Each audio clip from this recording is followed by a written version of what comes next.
إن الحمد لله waxaan rabaa inaan u baaqo shacabka Soomaaliyeed ku dhaqan magaalada Baydhabo ee koonfurta Soomaaliya iyo dhammaan goboladaas dadka ku nool. Gogoshi beri subaxdii ka furmi doonto ama shirka beri subaxdii ka furmi doono. Waxa waaye waa shirka muxuu ahaa oo idinka waxaad u maleynaysaan horumar idin yimid iyo guul aad gaarteen laakiin waxa waaye waa maalinta xasuuqiin. Waa maalinta xasuuqa gobolada koonfurta Soomaaliya. Maxaa yeelay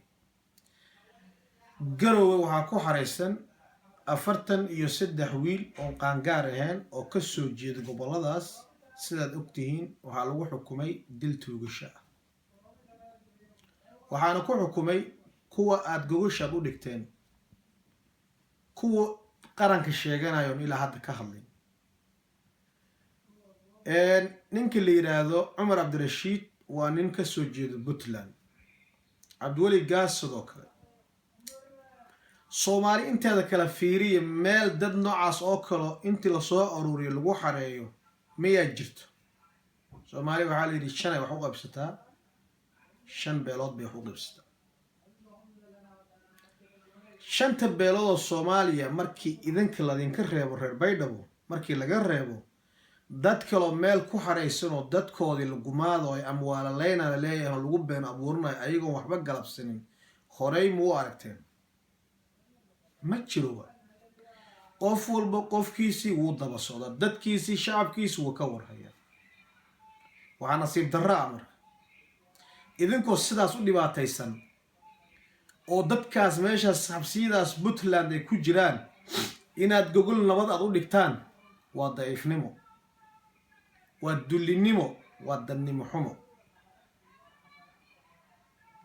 قل الحق ولو كان مرا بعمر بن الخطاب رضي الله عنه إن الله لا يستحيي من الحق.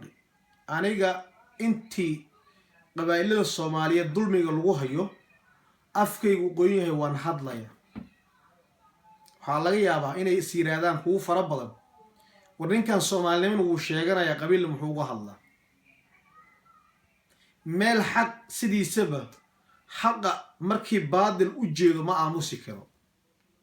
aniga waxaan arkaa baadil baan arkaa, waxaan arkaa cadaalad daraan arkaa, waxaan arkaa dad muxuu ahaa ummadda kale muxuu ahaa inay ka koreyso ismoodo ay wax dheer tahay iyo ayaan arkaa ilaa ma waxaan oo dhan ay ka baaba'aan.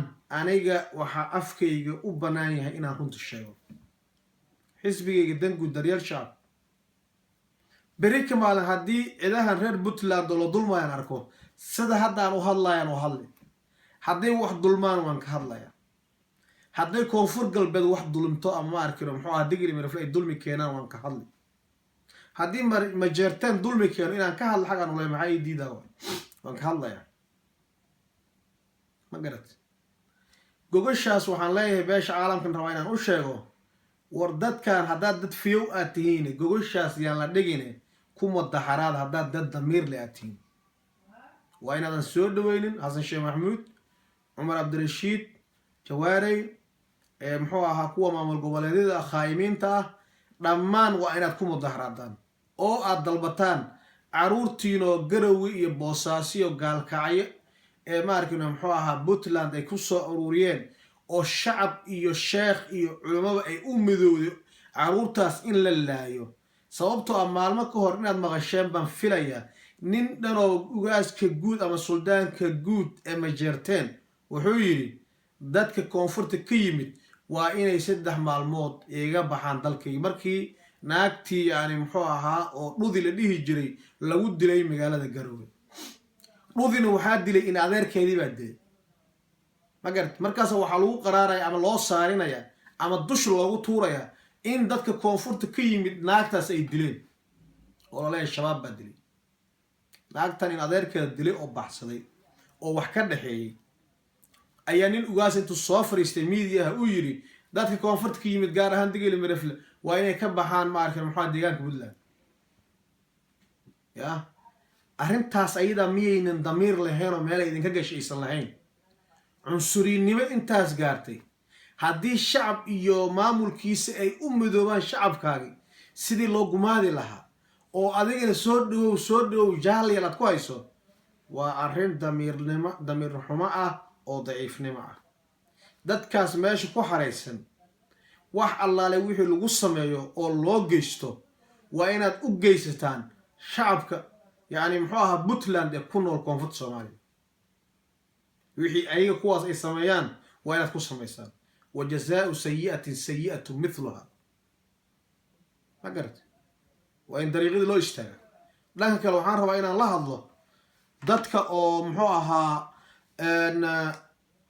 dadka Soomaaliyeed ee nolosha ka raadi meel la harsada aan lahayn oo geed aan lahayn oo dadkan gaar ahaan reer Digil iyo Mirifle 6 gobolood baad ka imaateen 6 gobol iimaankiini baad tagay meel aan geed lahayn baad nolol ka raadiseen idinkoo ka yimid webigii Shabeelle kii Jubba oo Ilaahay idinku beeray dhinacaan Kismaayo ilaa iyo Bu'aale ee Golweyn Shabeellaha Hoose Marko Baydhabo muxuu ahaa meesha la yiraahdo Bakool warheede badarkii iyo misagidii iyo gileydii idinka ladinka qaado oo idinka ladinka soo iibiyo dhulkiina ay ka baxdo oo Puntland la geeyo maxaa idinku kalifay inaad shaqaale aad ku noqotaan oo midaas ayada dadkaan u tuntaan oo meel yani muxuu ahaa idinku xareysto yaa naag shaqaale ay joogto eelay ah naag shaqaale oo saamba ay joogto war waxaas waa daciifnimo billaah calaykum warheede